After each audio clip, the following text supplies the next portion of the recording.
Le 18h, toute l'actualité politique et parlementaire de ce jeudi 3 décembre. Voici les titres. Mobilisation tous azimuts contre les économies dans les dépenses publiques exigées par Éric Woerth. Des musées en grève, Versailles et le Louvre fermés aujourd'hui. À Paris, des policiers dans la rue pour protester. Nicolas Sarkozy n'ira pas à Londres demain comme prévu. La rencontre annoncée avec Gordon Brown est reportée en pleine querelle franco-britannique sur la régulation financière. Des raisons d'emploi du temps sont avancées. Nouvelle polémique avec les associations pour Éric Besson. Il dénonce le supermarché de l'asile que constituent, selon lui, les Balkans où les filières de l'immigration clandestine détournent le statut de réfugié, affirme le ministre. Les policiers enquêtent d'un vrai dialogue social. À l'appel du premier syndicat de gardiens de la paix, ils sont descendus dans les rues aujourd'hui à quelques centaines, selon la police. Leurs revendications pour des embauches, contre la politique du chiffre. Reportage à Paris de Fabrice Cunet. Moins 5,94%. C'était le 12 novembre dernier. Brice Hortefeux se félicitait des résultats obtenus en matière de lutte contre la délinquance. La réponse des fonctionnaires de police s'est faite aujourd'hui un peu partout en France. Cette lutte sur le résultat est un véritable scandale. C'est une bombe. Ici, devant le ministère des Finances à Paris, toujours le même constat. Politique du chiffre, pression et manque d'effectifs. Jeune brigadier Laetitia Pellizzari se dit désabusée. On est déçu de l'image quelque part que les pouvoirs publics ont fait de notre métier, quelque part. Parce qu'elle est forcément ressentie comme négative. Tous racontent les quotas qui leur sont imposés, une mission qui se réduit à la répression avec des conséquences directes sur leur rapport à la population. On se rend compte que le fossé entre police et la population s'est largement agrandi.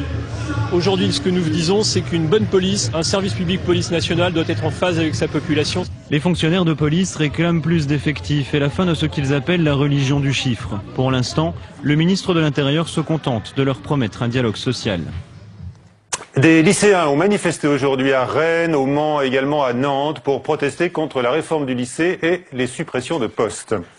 Ce n'est que jeudi prochain, dans une semaine à Bruxelles, que Nicolas Sarkozy rencontrera finalement Gordon Brown. La tension est montée ces dernières heures entre la France et la Grande-Bretagne. Le président français s'étant félicité à haute voix d'un triomphe de la vision française de la régulation financière avec le choix de Michel Barnier comme commissaire européen au marché intérieur. La City fait de la résistance et avec elle, les autorités britanniques. Sandra Cerquera. Michel Barnier qui arrive au service financier et c'est l'inquiétude outre-Manche. Alors on rappelle que la City est la seule place qui peut rivaliser avec New York. Pourtant avec 6 trimestres de récession, une crise qui n'en finit pas, il y aurait toutes les raisons de s'en faire. Leurs banques sont mal en point.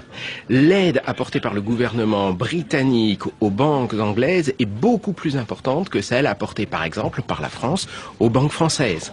De surcroît, les banques françaises ont remboursé aujourd'hui à peu près les 2/3 de l'aide apportée par le gouvernement français, alors que les banques britanniques commencent juste à rembourser leur propre aide. Déjà lors de la création de l'euro en 2002, les banquiers de la City ont eu peur de perdre leur influence. Et à l'heure où la création d'une autorité de supervision européenne est discutée, la City se sent menacée par une réglementation trop stricte. La City craint que les Européens, qui sont un peu jaloux du succès du City, veulent étrangler un peu la City. Maintenant, à Londres, tout le monde parle de délocalisation en Suisse ou aux États-Unis pour s'échapper de ces réglementations. Côté français, on juge ces inquiétudes exagérées. Le chef de l'État qui s'est engagé à rassurer la Grande-Bretagne laisse pourtant Michel Barnier se rendre seul à Londres vendredi. Nicolas Sarkozy et François Fillon voient leur cote de confiance baisser de 3% dans le dernier sondage du Figaro Magazine, à paraître samedi. Débat dans un instant sur notre plateau avec le sénateur UMP Éric Doligé et l'éditorialiste du Figaro Alain Gérard Slama. Après l'irruption de militants de Greenpeace hier à l'Assemblée nationale, les procédures de sécurité ont été renforcées. Au Sénat, des intrus ont déjà dans le passé réussi des shows plus ou moins audacieux, comme nous le rappelle en images Yvan Couronne. Des incidents, le Sénat aussi en a connu. Un homme en string dans l'hémicycle pour protester contre le traité européen en 2005. Des banderoles droit au logement dépliées par des invités d'un sénateur l'année dernière. La séance est suspendue. Les gars qui présentent la France! Où ils sont les gars qui présentent la France? Et dans la cour d'honneur des familles de Harki en 2004. Moi j'ai besoin de rajouter. On est des anciens combattants. 60 personnes gardent à tout instant le palais du Luxembourg. À l'extérieur, une quarantaine de gendarmes armés de la garde républicaine. À l'intérieur, des surveillants civils. Leurs caméras contrôlent tous les accès, mais pour l'hémicycle, ils doivent regarder la chaîne parlementaire. Comme dans un aéroport, les visiteurs se soumettent aux détecteurs de métaux, mais la sûreté ne va pas jusqu'aux fouilles au corps pour débusquer des banderoles. Le fondement même de la démocratie, le fondement même de la République, ce n'est pas de vivre dans un bunker. Ça a des avantages et ça a des inconvénients. On ne peut pas accepter de laisser croire que l'institution Sénat, demain, serait une mécanique de verre infranchissable. Impossible d'assurer la publicité des débats sans risque, à moins de restreindre l'accès aux tribunes.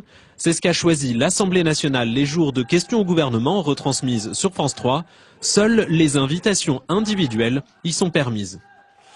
Vladimir Poutine commence à évoquer son possible retour au Kremlin comme président en 2012. J'y réfléchis, dit-il. Le Premier ministre russe reste considéré comme l'homme fort de son pays. Mais le président en titre, Dmitri Medvedev, a lui aussi déclaré aujourd'hui lors d'un voyage à Rome qu'il n'excluait pas de se présenter à la présidentielle. Officiellement, il n'y a aucune tension entre les deux hommes. La suite du 18h, la cote de popularité de l'exécutif français toujours en baisse et le débat sur l'identité nationale.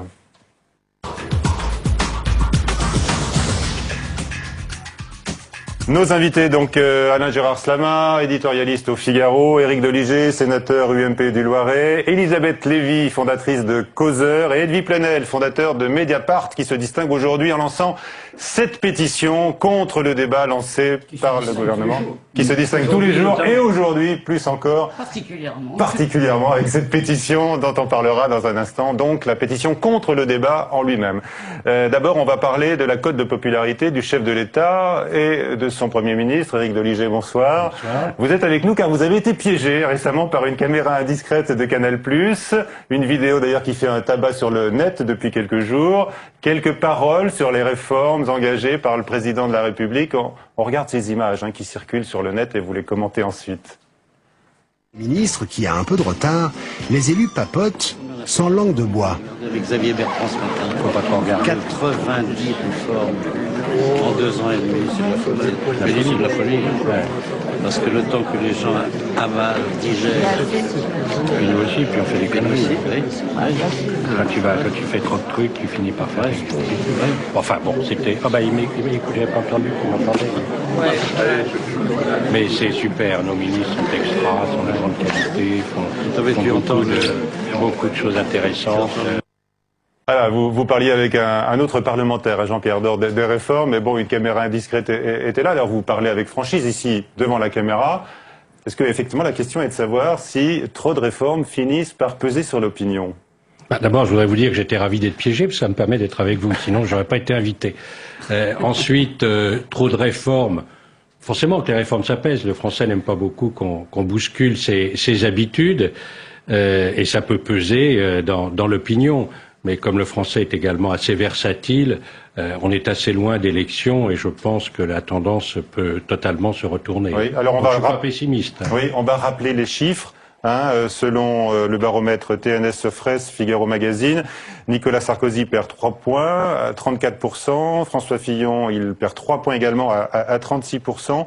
Votre commentaire, Alain Gérard Slama, est-ce que c'est l'activisme et la volonté de relancer les réformes en 2010, comme l'a annoncé Nicolas Sarkozy il y a quelques jours, qui peut expliquer cette baisse? D'abord, l'historien et politologue doit relativiser l'interprétation qu'on peut donner de ce chiffre.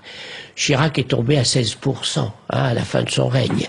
Donc, bon, il y a encore de la marge, on peut encore espérer. Aujourd'hui, il est hyper populaire. Voilà, et il est hyper populaire parce qu'il faut toujours distinguer, si vous voulez, entre le jugement porté par l'opinion sur la personne, et la personne de Chirac a toujours été très populaire, et le jugement porté sur la manière dont la personne exerce la fonction, ce qui n'est pas tout à fait la même chose. C'est un jugement qui pèse sur l'action politique. Mais ce qui est vrai, c'est que quand même, là, Mitterrand se stabilisait au plus bas de ses cotes, entre 33 et 45%. Ça variait, mais enfin c'était relativement stable. Là, ça fait un bon moment quand même que Sarkozy se trouve dans une zone dont il n'arrive pas à se relever. Pourquoi? Pour la raison que je viens de dire, la confusion entre la personne et la fonction, le fait qu'il soit constamment en première ligne. Il y a bien sûr l'excès des réformes, on peut dire ça bien entendu, entre élus et de grands notables piégés par des caméras, mais il y a quelque chose de plus simple, c'est que quand c'est toujours le même homme qui annonce les réformes, toutes les réformes, de la plus importante à la plus minime, comment voulez-vous qu'il n'en paye pas les conséquences? Comment voulez-vous que tous les rejets qui peuvent se produire ne se reportent pas sur lui? Puis dernier élément, quand même préoccupant, c'est qu'il a quand même lui-même beaucoup bouleversé tous ces repères de la République, les critères, les repères des Français en ce qui concernait la laïcité, en ce qui concernait l'égalité devant le droit, avec les discriminations positives dont il avait plaidé la cause, avec même, je crois que vous allez y revenir tout à l'heure, cette campagne malheureuse sur l'identité française, qui n'est pas française, c'est une telle campagne. Tout ça, ça fiche les gens dans un malaise tout à fait considérable. Alors, Éric Doligé, je ne sais pas si vous approuvez tout ce qui est dit par Alain Gérard Slama. Vous, qu'est-ce que vous auriez envie de dire, ou ce que vous avez peut-être déjà dit au chef de l'État sur sa manière de conduire les réformes et le pays? Moi, ça ne me dérange pas du tout, parce que j'aime bien les gens qui font des réformes. Je pense qu'il vaut mieux en faire que ne pas en faire. Que bien évidemment, comme je l'ai dit tout à l'heure, ça bouscule, ça peut choquer, ça peut conduire à des réactions assez fortes, et comme cela vient d'être dit, toujours le président de la République qui est en première ligne, eh bien il prend tous les coups.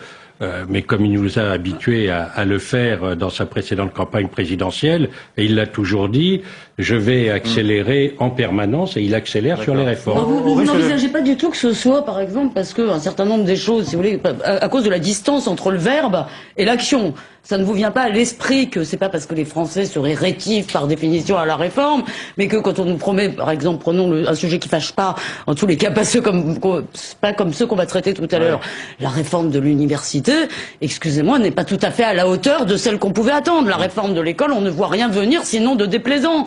Donc, les grands discours, si vous voulez, on peut adhérer, on peut d'ailleurs adhérer à une très grande partie des discours même, mais il me semble que c'est sur l'action. Vous avez l'air de dire qu'on souffre de trop de réformes. Non, moi, vous savez, par exemple, le Grenelle de l'environnement, qui est une vraie réforme, qui a été souhaitée. Bon, il y a des éléments qui plaisent, il y a des éléments qui plaisent pas. Moi, ça me plaît globalement, mais quand je regarde dans le détail, effectivement, je dis, il y a un certain nombre de conneries derrière cette réforme. Oui, alors vous assumez le mot conneries. Oui, mais non, mais ça veut dire quoi pour vous? Qui me pose des vrais problèmes. Lesquels? Quelles conneries? Hier soir, on a eu un débat sur ce sujet, où je vois que pour toucher la taxe carbone auprès des collectivités, on va créer un fonds qui va être géré par une commission au sein de l'ADEME de manière à reverser aux collectivités ce fonds. Donc finalement, on va monter une usine à carbone, très, très compliquée, qui va conduire bien sûr à embaucher des personnes pour finalement restituer à ceux qui ont payé des sommes. Alors sur le fond, c'est intéressant, sur la forme, ça l'est pas. Donc je suis derrière le président de la République pour cela, et ça m'agace de voir le résultat. Vous êtes d'accord Donc, également? vous me posez une question, je peux être dans ceux qui sont mécontents, mais dans ceux qui joueront le jeu et qui voteront Est-ce pour. que vous approuvez Nicolas Sarkozy quand il nationalise le scrutin des régionales? Est-ce que vous le suivez là également? Bon, écoutez, c'est dans sa nature. De toute façon, il l'a fait dans tous les scrutins précédents. Et sur les thèmes de campagne qu'il met en avant? Moi, je pense Ça, c'est une réponse prudente. Hein. Non, mais c'est dans sa nature. C'est dans sa nature. Et nous. Mais c'est bien ou c'est pas bien? Pour moi, c'est bien parce que je pense qu'on a besoin qu'il s'engage. Alors ça choque, d'abord ça choque, ça va faire parler, ça va faire réagir. Moi je trouve que c'est très bien. On a besoin dans notre société de bouger, de réagir, d'agir et d'échanger. Qui sont mis en avant, la sécurité, l'immigration, l'écologie aussi, l'identité nationale, on va en parler dans un instant. Ce sont des thèmes qui dérangent. Hein. Oui. Ça se voit. Est-ce qu'ils vous dérangent pour faire Moi, il me dérange Est-ce que ce sont des bons thèmes? Au début, quand on a parlé d'identité nationale... Une dernière étape à mon raisonnement, c'est que étant celui qui annonce les réformes, il est aussi celui qui s'en félicite. Et ça attire d'autant plus l'attention sur l'écart entre, par exemple, les politiques de sécurité annoncées et puis les résultats effectifs, etc., etc. Bon, on peut aligner tout ça.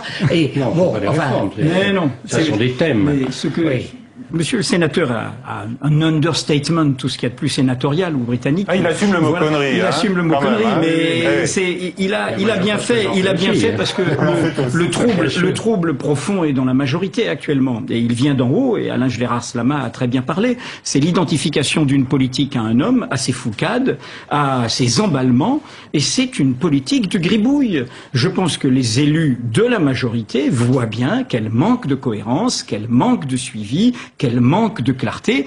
Ils ont un trouble. Alors, ils sont césaristes. Ils suivront le chef tant que le chef est là. Mais je crois qu'en privé, il suffit d'entendre des hommes de droite en privé, ce sont les plus sévères sur Nicolas Sarkozy. Ce n'est pas à gauche qu'on entend les choses les plus dures. C'est à droite. Et un éditorialiste du Figaro a fait un réquisitoire splendide tout à l'heure sur votre émission. C'était pas un réquisitoire. Je me garde de faire des réquisitoires. Par exemple, un réquisitoire consisterait à dire, comme dit souvent la gauche, nous sommes en dictature. Bien sûr que non. Mais nous sommes en effet. Personne ne dit ça. Personne n'emploie ça. Tu parles. On entend souvent dire que les libertés sont menacées, y compris, je crois, sur votre site, Edouard Plenel. Jamais en ces termes. Est-ce que je peux aller jusqu'au bout? Les libertés étaient menacées. Est-ce que je peux aller jusqu'au bout d'une phrase, cher Edoui? Est-ce que je peux aller jusqu'au bout d'une phrase? Mais à condition de ne pas caricaturer les positions que vous commentez. Merci de m'y autoriser. Donc, on dit que nos libertés publiques sont menacées. Eh bien non, je ne le pense pas, mais je pense en réalité que nous sommes dans une situation d'arbitraire. Et ça, c'est très inquiétant. Voilà, c'est très inquiétant. Les thèmes que vous aviez abordés dans votre dernier ouvrage. Alain Gérard-Slama, encore un mot peut-être, Éric Deloger, et ensuite on va évoquer le débat sur l'identité nationale, pour lequel sont avec nous donc Elisabeth Lévy et Edwy Plenel. Moi, je pense que quand on est dans la majorité, on a tout à fait le droit de la critique, de ne pas être satisfait, mais on est dans la majorité et on joue le jeu de la majorité. Et on serre les coudes. Ben, bien sûr, on serre les coudes. Et moi, j'aime bien que les gens qui sont dans ma collectivité me critiquent, mais serrent les coudes quand c'est nécessaire. Très bien. Allez, on parle maintenant donc de ce débat sur l'identité nationale avec Edwy Plenel et Elisabeth Lévy. Bien sûr, vous restez avec nous pour écouter et intervenir. D'abord, ces déclarations. On va écouter Max Gallo, Martine Aubry, Jacques Chirac qui ont évoqué ce sujet dans les dernières heures. L'identité nationale, c'est quelque chose de mobile, c'est quelque chose qui s'ouvre, c'est comme une sorte de polygone avec un certain nombre de paramètres. L'identité de la France, c'est un joyau trop précieux pour qu'on puisse l'utiliser. L'utiliser à des fins électoralistes ou l'utiliser pour les vivas de propagande gouvernementale ou électorale. Trop de discrimination mine encore notre pacte républicain. Elle porte atteinte au respect auquel chacun d'entre nous a droit. C'est ça la République. Voilà, un rappel de la définition de la République par l'ancien président de la République. Mediapart donc lance une pétition aujourd'hui. Edwy Plenel, quel est son objectif? Ce n'est pas une pétition, même si elle est en ligne et qu'elle va atteindre ce soir probablement les 10 000 signataires en ligne. C'est d'abord un appel, et un appel très très large, où il y a quand même tout le monde du savoir, les historiens, les sociologues, des scientifiques, des biologistes, des professeurs au Collège de France, à peu près, au fond, tous ceux qui s'intéressent à la connaissance de notre société, qui sont là. Et par ailleurs, il y a un rassemblement politique totalement inédit, puisqu'il y a l'ensemble des parlementaires d'Europe Écologie, les Verts, le Parti Socialiste, Martine Aubry, François Hollande, Bertrand Delanoë, Olivier Besancenot pour l'extrême gauche, le Parti communiste, et Dominique de Villepin ou Corinne Lepage, c'est-à-dire un membre de l'UMP et un membre du Modem. Quand vous dites qu'il y a tout le monde du savoir, quand même. On appelle l'ouverture. Non, mais je dis simplement qu'il y a. Si je suis là pas pour débattre, je suis là pour donner d'abord une information, si vous permettez, puisque vous savez que nous sommes dans un pays où parfois l'information a du mal aujourd'hui à passer. Pourquoi est-ce un appel de Mediapart? Pourquoi est-ce qu'il a fallu attendre presque 24 heures pour qu'il y ait une dépêche de l'AFP pour signaler qu'il y avait cet événement où, au fond, Martine Aubry, Dominique de Villepin, Bertrand Delanoë, Daniel Cohn-Bendit, des gens qui ont des désaccords, Olivier Besancenot, disent « nous ne débattrons pas ». Ce débat n'est ni libre, ni pluraliste, ni utile. C'est une manœuvre de division et de diversion. C'est un événement politique. Vous pouvez le commenter comme vous voulez. Moi, je suis simplement là, en tant que média indépendant, pour dire qu'il y a cet événement politique dans notre pays. À peu près toutes les composantes de l'opinion de ce pays, représentées dans nos hémicycles, y compris des gens qui ont la carte à l'UMP, y compris des gens qui sont proches du président de la République. Claude Lanzmann, décoré par le président de la République à l'Élysée. Tahar Benjeloun, décoré avec grande amitié par le président de la République, Marine Diaye, la prix Goncourt, Édouard Glissant, Patrick Chamoiseau, le monde de la création, des acteurs qu'ils sont, tout le monde le sait dans le milieu du spectacle, proches de Madame Carla Bruni-Sarkozy. Je voudrais juste vous dire, je voudrais juste vous dire que ce n'est pas l'État qui décrète ce dont nous débattons dans les médias. Nous sommes journalistes, nous sommes chargés de traiter l'actualité. L'actualité, ce sont des événements. Les événements, c'est le chômage, c'est la crise, c'est Copenhague. Dans une démocratie, l'État ne décrète pas de quoi nous débattons. Donc le premier principe de cet appel, c'est de dire non, nous ne débattons pas sur ordre de l'État. Deuxièmement, nous ne débattons pas quand la question est piégée et qu'elle nous impose un singulier sur une identité dont nous savons tous qu'elle a une pluralité. Et enfin, l'utilité, vous le voyez bien. Aujourd'hui, tout le gouvernement est en train de ramer. Ils ont ouvert une boîte de Pandore, d'où sortent non pas des minerais, mais des serpents.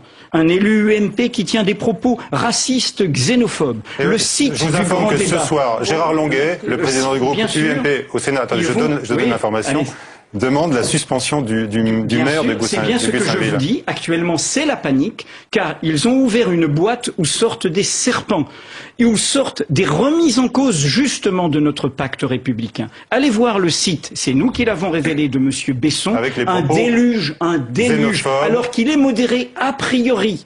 A priori, un déluge raciste, déluge raciste ou d'intolérance sur le site de l'UMP aussi. Donc, ce que je veux juste dire, puisque je suis là d'abord pour assurer, et je l'assume totalement, la médiatisation de cet appel que vous pouvez signer sur Mediapart, c'est que c'est un crime contre notre pays qui a été commis de lancer un débat qui n'a aucune pertinence, aucune actualité et qui est loin de tout ce que vivent les Français. Elvie Plenel, maintenant vous avez présenté effectivement votre démarche. On se tourne vers Elisabeth Lévy, on va la laisser s'exprimer aussi longtemps que vous peut-être. Je ne savais pas que Causeur était porte-parole de Pas du tout, non mais elle a envie de réagir. Alors on l'écoute, c'est le débat. C'est extraordinaire, votre bonne foi est extraordinaire, Edouard Plenel, et je comprends que vous n'ayez pas envie de débattre. Vous n'avez pas envie de débattre, vous n'avez d'ailleurs, quand vous faisiez une émission de débat, c'était toujours entre patinette et trottinette, c'était des gens qui étaient en gros d'accord. Elisabeth Lévy, ça je vais terminer, si ça vous intéresse pas, c'est pas grave. Qu'est-ce que vous répondez aux gens qui ont signé cette appel? Quand je me suis réveillée ce matin, si vous voulez, que j'ai entendu pétition contre le débat, je me suis dit, et si on organisait une manifestation contre le désaccord?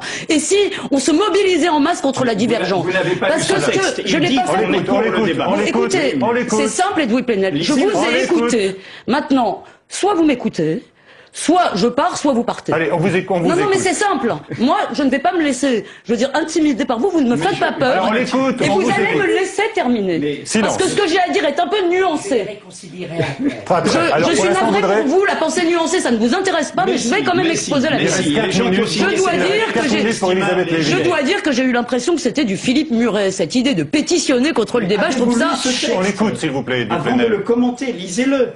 Vous me dites que vous avez écouté la radio. On écoute maintenant, on écoute s'il vous plaît. Je crois que je vais partir, ça fait 12 fois. Écoutez, je vous ai entendu dire des énormités, notamment que le monde de la pensée, que ceux qui s'intéressent à la connaissance sont avec vous. Mais quel mépris, mais quelle morgue, quelle arrogance pour ceux... Écoutez, non, il faut la laisser s'exprimer. Excusez-moi, mais vous venez de montrer à quel point vous n'êtes pas un homme de débat, et en fait c'est pour ça que vous refusez le débat. Pourquoi? Je vais simplement d'abord reprendre ce mot. Tous ceux qui s'intéressent à la connaissance sont avec nous. Mais pour qui prenez-vous les autres? Pour qui prenez-vous ceux qui n'ont pas signé? Pour qui prenez-vous tous les chercheurs qui ne pensent pas comme vous? En fait, votre problème... Où sont-ils? Votre problème... Où ont-ils signé là, actuellement? Eh bien, votre problème... Écoutez, c'est simple, je vais continuer. Je sais que la galanterie fait partie de l'identité nationale, mais apparemment ça ne vous effleure pas. Ni la courtoisie,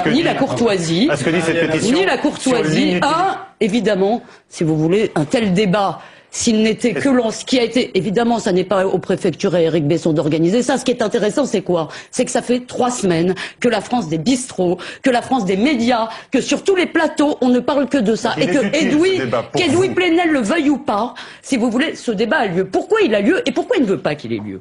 Pourquoi il dit que la question est piégée? Alors on va rentrer au fond des choses.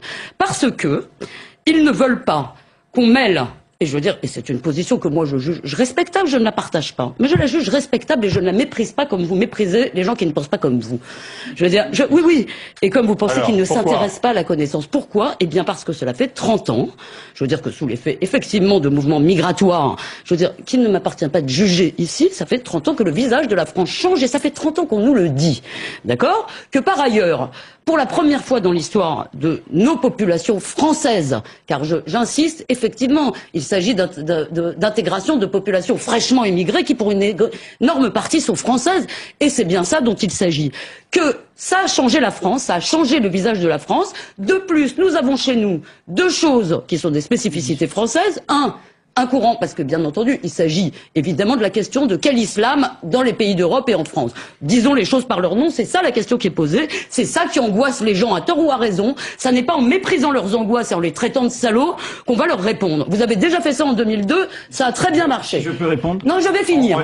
Je vais finir mon raisonnement. Je pense qu'effectivement, l'immigration a changé la France et qu'il est absurde. Il est absurde de ne pas le voir. Pourquoi?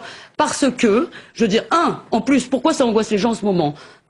Parce que pour la première fois, ils voient qu'une partie, certainement une minorité de cette immigration, se fait une identité de la détestation de la France. C'est le mouvement de Nique la France, de salauds de français, etc., de la Marseillaise sifflée, et ça les gens le voient, l'entendent et ça les angoisse. Que vous le vouliez ou pas. Parce que nous avons en France, je veux dire, il y a un repli communautaire qui touche tout le monde, mais nous avons aussi en France un courant, disons, salafiste, pour aller vite, qui progresse dans nos cités, que les gens voient progresser. Et pour finir, juste pour pas me laisser... parce qu'on n'a plus de temps. D'un mot, moi je ne crois pas qu'on ait le choix entre accepter la burqa et interdire les minarets. Pour des raisons qui seraient trop longues d'expliquer, moi je suis plutôt pour les minarets, c'est l'inscription dans le paysage. Tant qu'on n'y appelle pas à la prière, ça me gêne pas. Je suis contre la burqa. Je crois que ça fait partie de l'identité de la France. On montre son visage en France.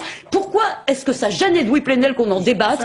Parce que ça le gêne qu'on en débatte, parce que les réponses qu'on lui donne ne sont pas celles qu'il veut. Bon, alors je vous interromps tous les deux. Edoui Plenel, vous ne vouliez pas débattre avec Elisabeth Lévy, elle a pu s'exprimer, vous avez pu vous exprimer, il reste très peu de temps. Je vous le dis tout de suite, il reste 30 secondes. Je veux dire que vous avez eu une illustration exactement de ce que nous combattons et de ce que tous les élus ont sous les yeux. Au fond, c'est l'immigration, c'est le visage de la France. Donc c'est une machine de guerre. Vous en avez eu l'expression. Tout débat qui veut sanctifier une identité est un débat qui cherche à exclure. L'immigration qui a changé le visage de la France, c'était ce que nous entendions et que nos pères ont entendu dans les années 30. C'est bien cela que nous ne voulons pas voir revenir et c'est cela que nous combattons. D'accord. Alors, écoutez, on va s'arrêter là. Je suis désolé, il n'y a plus de place. Un mot. Personne ne veut sanctifier l'identité, il s'agit juste de s'interroger. Ne relance pas le débat. Vous n'aimez pas les questions, vous n'aimez pas les débats, vous n'aimez pas les polémiques, vous n'aimez que les gens qui sont d'accord avec vous. 15 secondes pour terminer un mot. J'ai le sentiment que la pétition est une pétition parisienne. Il faut aller sur le terrain, dans le monde rural et dans les autres départements. Mais non, ce sont des Parisiens, les provinciaux parisiens. Les 10 000, allez voir en ligne. Alors, Gérard Slama, dis un mot encore et c'est terminé. C'est clair ce que j'ai dit en commençant dès l'amorce de cette campagne sur l'identité. Elle ouvre une boîte de Pandore, mais laquelle? C'est le fait que malheureusement, on a d'un côté une extrême droite qui se manifeste et de l'autre des communautés qui, au nom de ce débat sur l'identité, disent « et mon identité, vous en faites quoi ?» Et ça, c'est aussi détestable. Merci à tous. Voilà ce qu'on pouvait dire. On pourrait parler encore bien longtemps, je pense, sur ce sujet. On le fera à nouveau, bien sûr, sur cette antenne. Vous pourrez revenir, Edoui Plenel. La suite de nos rendez-vous sur Public Sénat, je vous le rappelle, dans un instant, c'est Europe Hebdo, l'émission de Katia Guilder et François Baudonnet qui s'interroge, bien sûr, sur la position de l'Europe face au sommet de Copenhague.